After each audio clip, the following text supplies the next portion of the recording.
दुष्यंत जी, मई 2014 से पहले आप देश को कैसी स्थिति में पाते थे, जब एक मिलीजुली सरकार थी, एक ऐसा प्रधानमंत्री था जिन्हें मजाक में लोग मनमोहन सिंह कहते थे, और मई 2014 से लेकर आज मई 2021 में जब देश में मजबूत सरकार है, तो देश को पहले से आप कितना बेहतर पाते हैं?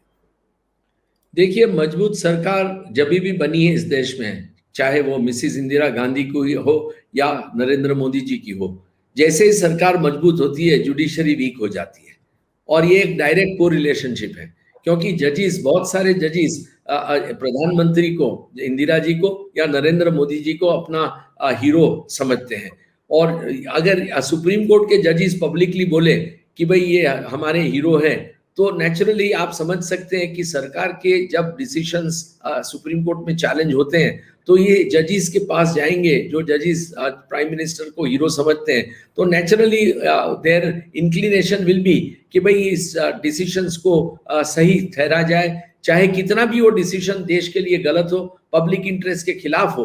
तो ये जजिस उसको वो जैसे take for example Central Vista project, आपके सामने एक खास ठोस इशू है कि ये एक ऐसा प्रोजेक्ट है जो इस गरीब देश के लिए अवॉइडेबल प्रोजेक्ट था। अगर इंग्लैंड की पार्लियामेंट अपने बिल्डिंग में 600 साल से बैठ सकती है, तो हिंदुस्तान की पार्लियामेंट को 75 साल में अपने बिल्डिंग को बदलने की कोई जरूरत नहीं थी। और ये जो लुटियन ने जो इस दिल्ली को बनाया है बहुत सुंदर, ये जो राजपथ वगैरह एरिया है, और जो नॉर्थ ब्लॉक, साउथ ब्लॉक और राष्ट्रपति भवन का एरिया है, एक मैं मानता हूं कि पूरे वर्ल्ड में, मैं बहुत जगह गया हूं, आपके दर्शक भी पूरे जगत में घूमे होंगे, ये एक बहुत ही सुंदर सुहावना एरिया है, जो इतना इतना अच्छा है कि बहुत बार मैं और मेरे धर्म पत्नी बार बार अकेले गाड़ी लेकर वहां घूमने जाते हैं, ताकि मन को तसल्ली मिले कि देश में लोकशाही है और ये लोकशाही का एक प्रतीक है। पार्लियामेंट हाउस इतना सुंदर है। अब ये सबको अबजों रुपया खर्च करके, 25,000 करोड़ रुपया खर्च करके अगर बनाया जाए और सुप्रीम कोर्ट को उसको वैलिड ठहरवाए, तो वो मैं समझता हूं कि सुप्रीम कोर्ट की एक बहुत जबरदस्त भूल है, और इसको सुप्रीम कोर्ट को जल्दी से जल्दी करेक्ट करना चाहिए। जी दुष्यंत जी, एक मैं इसी क्वेश्चन को थोड़ा सा मैं रिफ्रेश करके पूछता हूं, और मैं छोटा आंसर चाहूंगा इसका कि 2014 से पहले का भारत और आज 2021 का भारत, हम कहां खड़े हैं? पहले वाला भारत बेहतर था, आज की स्थिति ज्यादा मजबूत है? देखिए, मैं तो जरूर मानता हूं, क्योंकि मैं तो एक वकील हूं, और मेरा फर्ज बनता है कि लोगों के जो फंडामेंटल राइट्स है, लोगों की जो बेसिक ह्यूमन राइट्स है, वो उसका जब जितना हो सके इतना पालन हो, उसको हमारी जुडिशियल सिस्टम प्रोटेक्ट करे। जैसे ही सरकार मजबूत होती है, तो ये सब फंडामेंटल राइट्स लोगों के जो हैं वो धीरे धीरे बहुत ही वीक होते जाते हैं, और सरकार उसके ऊपर बार बार अटैक करती रहती है। अब जैसे यूपी में देखिए, योगी आदित्यनाथ जी की सरकार ने कोई सैकड़ों एनकाउंटर्स करके लोगों को मार दिया। उसका मतलब क्या हुआ? उसका मतलब एक है कि एग्जीक्यूटिव भी न्याय प्रणालिका में श्रद्धा नहीं रखती है, और समझती है कि न्याय प्रणालिका जस्टिस करे इन लोगों के लिए, उनको जेल भेजे, उसको पहले हम मार दें उनको। तो ये एक, और उसमें कभी भी सुप्रीम कोर्ट इंटरवीन नहीं किया। Human rights commission, national human rights commission, जिसके chairman former chief justice of India है, जो भी एक मोदी भक्त है, श्री दत्तू साहब, उन्होंने भी कुछ आवाज नहीं उठाई। तो ये सब चीजें आप देख सकते हैं कि जैसे ही सरकार स्ट्रांग होती जाती है, तो दूसरे इंस्टीट्यूशन वीक होते हैं, और कॉन्स्टिट्यूशन में एक जिम्मेवारी है जुडिशरी की, जबरदस्त नैतिक, और मैं समझता हूं कि कॉन्स्टिट्यूशनल तो है ही लीगल, बट नैतिक और पायस जिम्मेदारी है कि लोगों के फंडामेंटल राइट की सुरक्षा इतनी करे कि कोई लोगों के फंडामेंटल राइट्स वंचित ना रहे। अब उसमें सुप्रीम कोर्ट और जुडिशरी जरूर फेल हुई है, और ये बड़ी दुख की बात है कि 2014 से ये बहुत ज्यादा हो रहा है। 2014 के पहले भी होता था। ऐसा नहीं कहता हूं कि कांग्रेस सरकार में जुडिशरी ने बहुत ही अच्छा काम किया, नहीं। जुडिशरी अनफॉर्चुनेटली सरकार के सामने सख्त जो रवैया है वो नहीं ले सकती है, और वो बहुत दुख की बात है। और वो 2014 के बाद तो बहुत ही खराब स्थिति हो गई है। जी, यानी कि 2014 के बाद जुडिशरी न्यायपालिका कमजोर हुई है। मैं इसी से एक पॉइंटेड क्वेश्चन भी था कि भाई हम कहते हैं हमारे देश का लोकतंत्र के 4 मजबूत स्तंभ है, ठीक है, अभी भी हैं, लेकिन इन चारों स्तंभों में आज की तारीख में आपको क्या लगता है कि क्या ये चारों स्तंभ मजबूती से खड़े हैं और अपना कर्तव्य जिम्मेदारी से निभा रहे हैं? हालांकि आपने कहा है कि न्यायपालिका का भी स्तंभ कमजोर हुआ है, तो बाकी के जो 3 स्तंभ हैं क्या वो मजबूती से खड़े हैं? क्या वो अपनी जिम्मेदारी ठीक से निभा रहे हैं? देखिए, जैसे पार्लियामेंट अब मेजॉरिटेरियन गवर्नमेंट हो गई है, तो we have a majoritarian rule हर तरह के। जैसे देश में मेजॉरिटेरियन रूल होने के कारण माइनॉरिटी का कोई दायित्व नहीं रहा है, माइनॉरिटी का अस्तित्व नहीं रहा है।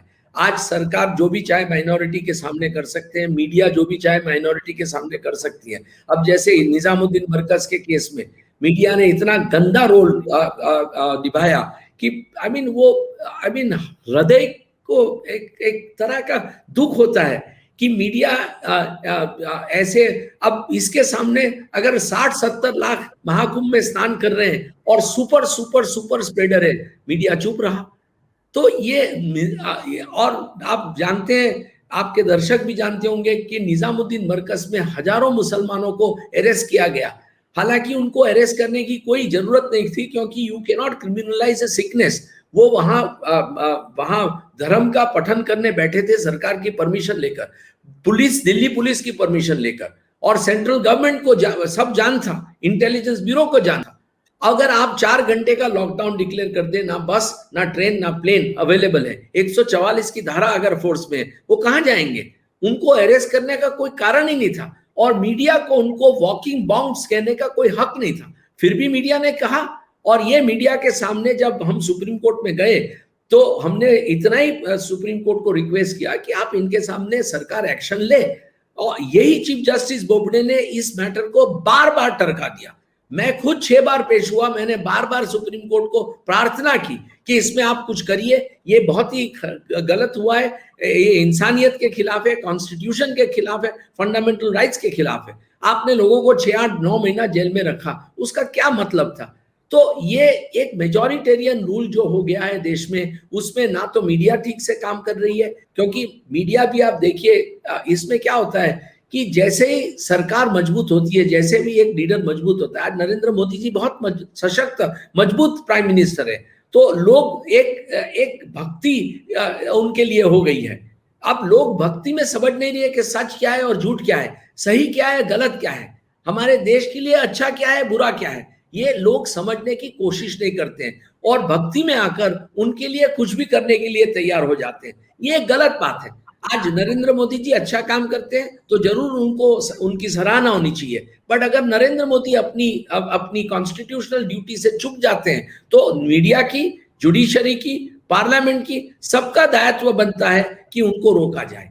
अब वो नहीं होता है। अनफॉर्चुनेटली आज देश में ऐसा माहौल हो गया है कि कोई भी उनको क्वेश्चन करने के लिए तैयार नहीं है, ना उनकी कैबिनेट, ना एग्जीक्यूटिव, ना पार्लियामेंट, ना जुडिशरी, ना मीडिया। और इसके कारण क्या होता है कि पूरे कॉन्स्टिट्यूशन को और कॉन्स्टिट्यूशनल राइट्स को, फंडामेंटल राइट्स को एक तरह से हम एकदम इग्नोर कर रहे हैं, जैसे कॉन्स्टिट्यूशन एक वेस्ट पेपर बास्केट के लायक है। ये गलत चीज है। हम कोई भी एक एक्शन, सरकार का हो, पार्लियामेंट का हो, जुडिशरी का हो, कोई भी एक्शन कॉन्स्टिट्यूशन के अनुरूप होना चाहिए। कॉन्स्टिट्यूशन के विरुद्ध अगर कोई भी एक्शन है तो उसको तुरंत करेक्ट करना चाहिए जुडिशरी को। अगर वो नहीं होता है तो फिर जुडिशरी अपना right as a protector of the constitution, as a custodian of the constitution, वो गवा दिया है जुडिशरी, वो गवा देती। बिल्कुल आप ठीक कह रहे हैं कि जो लास्ट ईयर जो हुआ था, जिस तरह से कोरोना जिहाद, कोरोना बम, क्या क्या अटैक दिया गया था, और कितने लगातार जो है ना नेशनल मीडिया पे, मेन स्ट्रीम मीडिया पे शोज चला गए थे, डिबेट करी गई थी, इधर के प्रवक्ता उधर के प्रवक्ता आके, मतलब ऐसा लगता था कि सारा का सारा कोरोना ये मरकज वालों ने ही फैला दिया। और जब आज लाखों लोग स्नान कर रहे थे तो स्नान कराने के लिए यहां तक कि कहा जा रहा है कि मुख्यमंत्री को बदलना पड़ा, क्योंकि पहले वाले जो मुख्यमंत्री थे वो इसके फेवर में नहीं थे। ऐसी भी बातें आ रही हैं। तो यहां पे जो हम ड्यूअल स्टैंडर्ड अपना लेते हैं, इसको हमें वाकई में देखना होगा।